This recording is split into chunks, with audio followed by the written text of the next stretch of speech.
Pemirsa, Dinas Kesehatan Kota Makassar mengungkap setelah pemutusan kerjasama oleh Badan Penyelenggara Jaminan Sosial atau BPJS Kesehatan dan klinik Kaskes tingkat 1 Cerebellum untuk sementara 300 pasien difabilitas dipindahkan ke 5 rumah sakit di Makassar.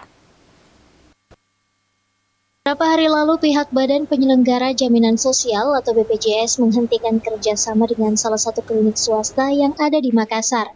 Penghentian kerjasama tersebut dihentikan oleh BPJS setelah pihak klinik Cerebellum tidak memenuhi persyaratan dalam perjanjian kerja.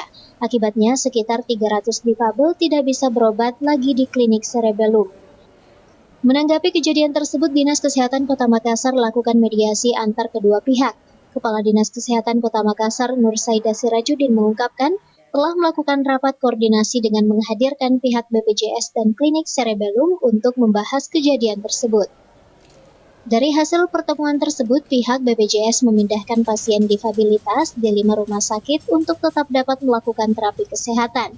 Ia berharap ke depannya baik pihak Cerebellum dan BPJS Kesehatan dapat kembali melakukan kerjasama. Kadinkes menambahkan di dalam pertemuan tersebut juga pihak BPJS akan menempatkan sejumlah tenaga di 5 rumah sakit untuk terus memantau perkembangan pada pasien difabilitas. Ardi Jaho, Slebes TV.